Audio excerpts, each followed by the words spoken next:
ಉತ್ತರ ಕನ್ನಡ ಜಿಲ್ಲೆಯ ಹೊನ್ನಾವರ ತಾಲೂಕಿನ ಕಾಸರಗೋಡು ಟೊಂಕಾದಲ್ಲಿ ಬಂದರು ನಿರ್ಮಾಣ ಕಾರ್ಯಕ್ಕೆ ಇವತ್ತಿನಿಂದ ಸರ್ವೆ ಕಾರ್ಯ ಆರಂಭವಾಗಿದೆ. ಸರ್ವೆ ಕಾರ್ಯಕ್ಕೆ ಈಗಾಗಲೇ ತಾವನ್ನು ಸಹಿತ ವ್ಯಕ್ತಪಡಿಸಿದ ಹಿನ್ನೆಲೆಯಲ್ಲಿ ಈಗಾಗಲೇ ಸ್ಥಳಕ್ಕೆ ಎಸ್ಪಿ ಅವರು ಸಹಿತ ಭೇಟಿ ಕೊಟ್ಟಿದ್ದಾರೆ. ಈಗಾಗಲೇ ಎಲ್ಲಾ ಪ್ರತಿಭಟನಾಕಾರರು ಸಹಿತ ಶಾಂತವಾಗಿದ್ದಾರೆ. ನೀವು ದೃಶ್ಯದಲ್ಲಿ ನೋಡಬಹುದು, ಸುಮಾರು 500ಕ್ಕೂ ಹೆಚ್ಚಿಗೆ ಜನರು ಪೊಲೀಸರನ್ನು ನಿಯೋಜನೆ ಮಾಡಿಬಿಟ್ಟು ಬೆಳಗ್ಗೆಯಿಂದಲೂ ಸಹಿತ ಇಲ್ಲಿ ಯಾವುದೇ ರೀತಿಯಾದ ಅಹಿತಕರ ಘಟನೆಗಳು ನಡೆಯಬಾರದು, ಮತ್ತೆ ಯಾರೂ ಸಹಿತ ಬೀಚ್ ಅಂದ್ರೆ ಸಮುದ್ರಕ್ಕೆ ಇಳಿದ್ಬಿಟ್ಟು ಯಾವುದೇ ರೀತಿಯಾದ ಪ್ರಾಣಹಾನಿ ಆಗಬಾರದು ಎನ್ನುವ ನಿಟ್ಟಿನಲ್ಲಿ ಉತ್ತರ ಕನ್ನಡ ಎಸ್ಪಿ ಎಂ ನಾರಾಯಣ್ ಅವರ ನೇತೃತ್ವದಲ್ಲಿ ಎಲ್ಲಾ ರೀತಿಯಾದಂತಹ ಪೊಲೀಸ್ ಬಂದೋಬಸ್ತನ್ನು ಕೈಗೊಳ್ಳಲಾಗಿತ್ತು. ಈಗ ಸ್ವತಃ ಎಸ್ಪಿ ಎಂ ನಾರಾಯಣ್ ಅವರು ಸಹಿತ ಈಗ ನಮ್ಮ ಜೊತೆಗಿದ್ದಾರೆ. ಅವ್ರನ್ನೂ ಸಹಿತ ಮಾತಾಡಿಸೋಣ, ಯಾಕೆಂದ್ರೆ ಇವತ್ತು ಬೆಳಗ್ಗೆಯಿಂದಲೂ ಸಹಿತ ಅವರು ಪ್ರಯತ್ನವನ್ನು ಮಾಡ್ತಾನೆ ಇದ್ದಾರೆ. ಸರ್, ಈಗ ಉತ್ತರ ಕನ್ನಡ ಜಿಲ್ಲೆಯ ಟೊಂಕಾದಲ್ಲಿ ಏನು ಇವತ್ತು ಸರ್ವೆ ಕಾರ್ಯ ನಡೀತಾ ಇದೆ, ಸರ್ವೆ ಕಾರ್ಯದಲ್ಲಿ ಪ್ರಮುಖವಾಗಿ ಪ್ರತಿಭಟನೆಯ ಕಾವು ಜಾಸ್ತಿ ಮಟ್ಟಿಗೆ ಇತ್ತು. ಅದ ನಂತರ ಎಷ್ಟು ಜನರನ್ನ ಪೊಲೀಸರು ನಿಯೋಜನೆ ಮಾಡಿದ್ರಿ, ಮತ್ತೆ ಇಷ್ಟು ದೊಡ್ಡ ಮಟ್ಟದಲ್ಲಿ ಇವರನ್ನ ನಿಯೋಜನೆ ಮಾಡೋ ಅವಶ್ಯಕತೆ ಏನಾಯ್ತು ಸರ್? ಇದು ಹೊನ್ನಾವರ ಪೋರ್ಟ್ ಪ್ರೈವೇಟ್ ಲಿಮಿಟೆಡ್ ಅಂತ ಹೇಳಿ ಕಂಪನಿಗೆ 14 ವರ್ಷದ ಹಿಂದೆನೆ ನಮ್ಮ ಕೇಂದ್ರ ಸರ್ಕಾರ ಮತ್ತು ರಾಜ್ಯ ಸರ್ಕಾರಗಳು ಪ್ರೈವೇಟ್ ಪಬ್ಲಿಕ್ ಪಾರ್ಟ್ನರ್ಶಿಪ್ ಅಡಿಯಲ್ಲಿ ಒಂದು ಖಾಸಗಿ ಬಂದರನ್ನು ಅಭಿವೃದ್ಧಿ ಮಾಡೋದಕ್ಕೆ ಲ್ಯಾಂಡ್ ಅಕ್ವಿಸಿಷನ್ ಎಲ್ಲ ಆಗಿತ್ತು. ಆಲ್ರೆಡಿ ಅದು ಬಂದರದು ಜಾಗ ಇದೆ, ಸರ್ಕಾರಿ ಜಾಗ ಇದೆ, ಆಲ್ರೆಡಿ ಪೋರ್ಟಿಗೆ ಜಾಗ ಕೊಟ್ಟಿದ್ದಾರೆ. ಬಟ್ 14 ವರ್ಷದ ಹಿಂದೆ ಇದಕ್ಕೆ ಸಾಗರಮಾಲಾ ಅಂತ ಹೇಳಿ ಯೋಜನೆಯಲ್ಲಿ national highway authority of India ಅವರು NH 66 ಇದಕ್ಕೆ ಕನೆಕ್ಟಿಂಗ್ ಒಂದು ರೋಡ್ ಮಾಡ್ಬೇಕಂತ ಹೇಳಿ ಲ್ಯಾಂಡ್ ಅಕ್ವಿಸಿಷನ್ ಎಲ್ಲ ಮಾಡಿದ್ರು. ಬಟ್ ಈಗೇನು ತಾವು ಹಿಂದೆ ಇದೇನು ರಸ್ತೆ ನೋಡ್ತಾ ಇದ್ದೀರಾ, ಇದು ಸರ್ಕಾರಕ್ಕೆ ಬಂದರ್ ಇಲಾಖೆಗೆ ಸೇರಿದಂತ ಜಾಗ. ಅದರಲ್ಲಿ ಈ ಕನೆಕ್ಟಿಂಗ್ ರೋಡ್ನ ಮಾಡ್ಬೇಕಂತ ಭಾರತ ಸರ್ಕಾರದ ಯೋಜನೆ ಇದೆ. ಕೇಂದ್ರ ಸರ್ಕಾರ ಅವರಿಗೆ ನಾವು ಸಪೋರ್ಟ್ ಕೊಡಬೇಕು. ಬಟ್ ಲ್ಯಾಂಡ್ ಅಕ್ವಿಸಿಷನ್ ಆದ್ರೆ 14 ವರ್ಷದಿಂದ ಇದು ಗ್ರೀನ್ ಟ್ರಿಬ್ಯುನಲ್ಲು, ಹೈಕೋರ್ಟು, ಮತ್ತೆ ಎನ್ವಿರಾನ್ಮೆಂಟಲ್ ಕ್ಲಿಯರೆನ್ಸು, ಆಮೇಲೆ ಸ್ಥಳೀಯರಂತ ಪಬ್ಲಿಕ್ ಹಿಯರಿಂಗ್ಸು ನಡ್ಕೊಂತ ಬಂದು ಇದು ಯಾವುದು ಮುಂದಕ್ಕೆ ಹೋಗಿಲ್ಲ. ಬಟ್ ಕಾನೂನು ರೀತ್ಯ ಅವರು ಹೊನ್ನಾವರ ಪೋರ್ಟ್ ಟ್ರಸ್ಟ್ ಅವರು ಮತ್ತು ಸರ್ಕಾರ ಸ್ಥಳೀಯರ ಏನು ಆಕ್ಷೇಪಣೆಗಳಿತ್ತು ಅದಕ್ಕೆಲ್ಲ ಮಾಡಿ ಎಲ್ಲ ಹೈಕೋರ್ಟಿಂದ ಗ್ರೀನ್ ಸಿಗ್ನಲ್ ತಗೊಂಡಿದ್ದಾರೆ. ಲ್ಯಾಂಡ್ ಅಕ್ವಿಸಿಷನ್ ಫಾರೆಸ್ಟ್ ಡಿಪಾರ್ಟ್ಮೆಂಟ್ ಇತ್ತು, ಅದು ಕೂಡ ಲ್ಯಾಂಡ್ ಅಕ್ವಿಸಿಷನ್ ಆಗಿದೆ. ಈ ಹಿಂದೆ ಇಲ್ಲಿ ರಸ್ತೆ ಮಾಡಬೇಕಂತ ಸಂದರ್ಭದಲ್ಲಿ ಇಲ್ಲಿ ಸ್ಥಳೀಯ ಯಾರು ಮೀನುಗಾರರು ಅಂತ ಇದ್ದಾರೆ, ಅದೆಲ್ಲ ಸರ್ಕಾರದ ಜಾಗದಲ್ಲಿದ್ದಾರೆ. ಅವ್ರು ಯಾರಿಗೂ ಸಹ ಪಟ್ಟ 490 ಜನ ಇಲ್ಲಿ ಅನಾಗೃತವಾಗಿ ವಾಸ ಇದ್ದಾರೆ. ಅವರೆಲ್ಲ ಬೀಚ್ ಸೈಡ್ಗೆ ಇದು ಸರ್ಕಾರದ ಜಾಗದಲ್ಲಿ ಕೂತು ಈ ರಸ್ತೆ ಆಗದಿರೋದಕ್ಕೆ ಈ ಹಿಂದೆ ಮಹಿಳೆಯರನ್ನು ಬಿಟ್ಟು ಮಕ್ಕಳನ್ನು ಬಿಟ್ಟು ಈ ರಸ್ತೆ ಆಗ್ಬಾರ್ದು, ಪೋರ್ಟ್ ಆಗ್ಬಾರ್ದು ಅಂತ ಹೇಳಿ ಯಾವಾಗ ಬಂದು ಸಹ ಸಮುದ್ರಕ್ಕೆ ಹಾರೋದು, ಮತ್ತೆ ಈ ಸರ್ವೆ ಕಾರ್ಯಕ್ಕೆ ಅಡ್ಡಿಪಡಿಸೋದು 14 ವರ್ಷದಿಂದ ನಡೀತಾ ಇದೆ. ಈಗ ನಮಗೆ ಕೋರ್ಟ್ದು ಸ್ಪಷ್ಟ ಆದೇಶ ಬಂದಿದೆ, ಹೊನ್ನಾವರ ಪೋರ್ಟ್ ಆಗ್ಬೇಕಂತೇಳಿ ಮಾನ್ಯ ನ್ಯಾಯಾಲಯದಲ್ಲಿ ಗ್ರೀನ್ ಟ್ರಿಬ್ಯುನಲ್ದಲ್ಲಿ ಆದೇಶ ಬಂದಿದೆ. 27ನೇ ತಾರೀಕು ಸಹ ಇದೊಂದು ಹಿಯರಿಂಗ್ ಇದೆ.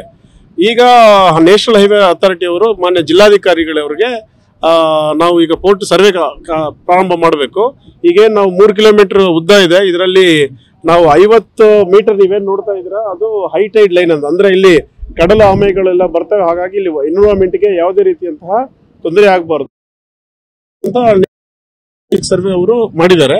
ಅದು ಬಿಟ್ಟು 30 ಮೀಟರ್ ರಸ್ತೆ ಏನಿದೆ ಅದು ಸರ್ಕಾರಕ್ಕೆ ಸೇರಿದ್ದು, ಇದನ್ನ ಸರ್ವೆ ಮಾಡಬೇಕಾಗಿದೆ. ಬಟ್ ಯಾವಾಗ ಸರ್ವೆ ಮಾಡೋದು ಸಹ ಇವರು ಮಹಿಳೆಯರನ್ನ ಬಿಟ್ಟು ಮಕ್ಕಳನ್ನ ಬಿಟ್ಟು ಕೆಲವರು ಪಟ್ಟಬದ್ಧ ಹಿತಾಸಕ್ತಿಗಳು ಕಾನೂನನ್ನ ಕೈಗೆ ತಗೊಂಡು ಮಾಡಕ್ ಬಿಟ್ಟಿರ್ಲಿಲ್ಲ. ಹಾಗಾಗಿ ಸರ್ಕಾರ, ನೀವೆಲ್ಲ ಹಿಂದೆ ನೋಡ್ತಾ ಇದ್ದೀರಾ, ನಮ್ಗೆ ಪೊಲೀಸ್ ಹೊರಪ ಠಾಣೆಯನ್ನು ಇಲ್ಲಿ ಕಾಸರಗೋಡಲ್ಲಿ ಆಗಿದೆ. NH ಕೊಟ್ಟ ರಿಕ್ವೆಸ್ಟ್ ಮೇಲೆ ಮಾನ್ಯ ಜಿಲ್ಲಾಧಿಕಾರಿಗಳವರು ನಮಗೆ ಸರ್ವೆ ಕಾರ್ಯ ಮಾಡೋದಕ್ಕೆ ನೇಮಿಸಿದ್ದಾರೆ.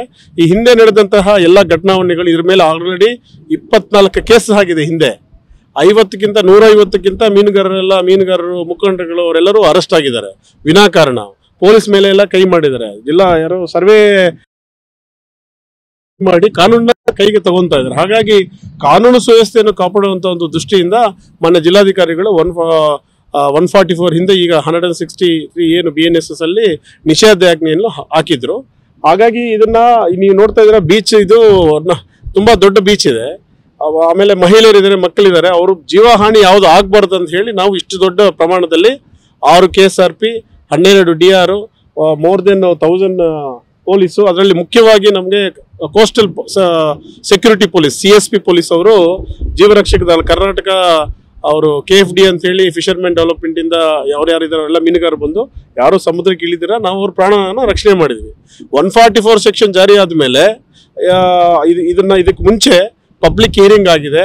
ನಾನು 4 ಮೀಟಿಂಗ್ ಮಾಡಿದ್ದೀನಿ, DC ಅವರು 4 ಜನ ಮೀಟಿಂಗ್ ಮಾಡಿದ್ದಾರೆ, ಫಿಶರಿಂಗ್ ಡಿಪಾರ್ಟ್ ಮಾಡಿದ್ದಾರೆ. ಮಾನ್ಯ ಬಂದರು ಸಚಿವರಾದಂಥ ಇದೇ ಕ್ಷೇತ್ರದ ಶಾಸಕರಾದಂಥ ಸಾಮಾನ್ಯ ಶ್ರೀ ಮಂಕಾಳ ಸಾಹೇಬರು ಸಹ ಮೀನುಗಾರರಿಗೆ ಯಾವುದೂ ತೊಂದರೆ ಆಗಲ್ಲ, ಸರ್ವೆ ಮಾಡೋಕ್ಕೆ ನಮ್ಗೆ ಅವಕಾಶ ಬಿಡಿ, ಸರ್ವೆದಲ್ಲಿ ಎಷ್ಟು ಮನೆಗಳು ಹೋಗ್ತದೆ ಅವ್ರಿಗೆ ಪಟ್ಟ ಇರಲಿ ಪಟ್ಟ ಇಲ್ಲದೆ ಇರಲಿ ಅವ್ರಿಗೆಲ್ಲರೂ ಸಹ ನಾವು ಮಾರ್ಕೆಟ್ ರೇಟಲ್ಲಿ ಕಾಂಪನ್ಸೇಷನ್ ಕೊಡ್ತೀನಿ, ಸರ್ವೆಗೆ ಅವಕಾಶ ಮಾಡಿಕೊಟ್ಟು ಅಂತ ಹೇಳಿದ್ರು ಸಹ ಇವತ್ತು ಬೆಳಗ್ಗೆ ಈಗ ಅಲ್ಲಿ ಈ ರಾಜು ತಾಂಡೇಲ್, ಈ ವಿವಾನ್ ಮತ್ತೆ ಹಮ್ಜಾ ಪಟೇಲ್ ಮತ್ತೆ ಬೇರೆ ಬೇರೆ ಎಲ್ಲ ಅಲ್ಲಿ ಮಸೀದಿ ಹತ್ರ ಸೇರಿ ಎಲ್ಲ ಮೀನುಗಾರರು ಬಂದು ಈ ಸರ್ವೆಕಾರನ ಅಡ್ಡಿಪಡಿಸ್ಬೇಕು, ಶಾಲಾ ಮಕ್ಕಳನ್ನ ಸ್ಕೂಲ್ ಯೂನಿಫಾರ್ಮ್ ಅಲ್ಲಿ ತಗೊಂಡ್ಬಂದು ನೀವು ಪ್ರತಿಭಟನೆ ಮಾಡಬೇಕು, ನಾವೆಲ್ಲ ಸಮುದ್ರಕ್ಕೆ ಹಾರಬೇಕಂತ ಹೇಳಿದ್ದೆಲ್ಲ ನಮ್ಗೆ ರೆಕಾರ್ಡ್ ಆಗಿ ಎಲ್ಲ ಸಿಕ್ಕಿದೆ.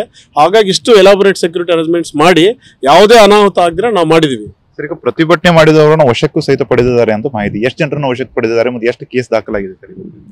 ನೋಡಿ, ಈಗ ಸಂಬಂಧಪಟ್ಟಂಗೆ 100 ಏನು ಇವತ್ತು ನಿಷೇಧಾಜ್ಞೆಯನ್ನು ಉಲ್ಲಂಘನೆ ಮಾಡೋದಕ್ಕೆ ಮೋರ್ ದೆನ್ 50 ಜನ ನಾವು ಈಗಾಗಲೇ ವಶಕ್ಕೆ ಪಡೆದಿದ್ವಿ. ಅದರಲ್ಲಿ ಅದು ಬಿಟ್ಟು ಪೊಲೀಸ್ ಕರ್ತವ್ಯಕ್ಕೆ ಸರ್ವೆ ಕಟ್ಟಡಕ್ಕೆ ಅಡ್ಡಿಪಡಿಸಿದ್ದು ಮತ್ತೆ ಮಾಡಿ ಸರ್ವೆ ಅಡ್ಡಿಪಡಿಸಬೇಕು, ಶಾಲೆ ಮಕ್ಕಳನ್ನ ಇದಕ್ಕೆ ಕೆಟ್ಟದಾಗಿ ನಡೆಸ್ಕೊಳ್ಳೋದ ರೀತಿಯಲ್ಲಿ ಅವರ ಜೀವನವನ್ನೇ ಪಣಕ್ಕಾಗಿಡೋ ತರ ಟ್ವಿಟರ್ ಮಾಡಿದ್ದಾರೆ, ಅದ್ರ ಮೇಲೆ ಒಂದು ಕೇಸ್ ರಿಜಿಸ್ಟರ್ ಆಗಿದೆ. ಮತ್ತೆ ವಾಟ್ಸಪ್ ಮುಖಾಂತರ ಎಲ್ಲ ತಪ್ಪು ಸಂದೇಶಗಳನ್ನ ಏನು ಜಿಲ್ಲಾಡಳಿತ ಮೀಟಿಂಗ್ ನಡೆದಿತ್ತು ಮೊನ್ನೆ IG ಸಾಹೇಬರು ಬಂದಾಗ ಏನ್ ಮೀಟಿಂಗ್ ನಡೆದಿತ್ತು, ನಾವೇನ್ ನಿರ್ಧಾರ ಮಾಡಿದ್ವಿ, ಪೋರ್ಟ್ ಅವ್ರ ನಿರ್ಧಾರ ಏನಿದೆ ಅದನ್ನ ಹೇಳ್ದಿರಾ ಸುಳ್ಳು ಸುದ್ದಿಗಳನ್ನ ಏನೋ ಹಬ್ಬಿಸಿದ್ದಕ್ಕೆ ಅದೊಂದು ಕೇಸ್ ರಿಜಿಸ್ಟರ್ ಆಗಿದೆ. ಈಗ ನಾವೆಲ್ಲ ಆರೋಪಿತರನ್ನೆಲ್ಲ ಸಹ ವಿಚಾರ ಮಾಡ್ತಾ ಇದೀವಿ. ನಾವು ನಮ್ಗೆ ಸಿಕ್ಕಿದಂತ ವಿಡಿಯೋ ಆಧಾರಗಳ ಮೇಲೆ ಯಾರು ಏನೇನು ಕ್ರೈಮ್ ಮಾಡಿದ್ರ ಅನ್ನೋದ್ ಮೇಲೆ ಕೇಸು ದಾಖಲು ಆಗುತ್ತೆ.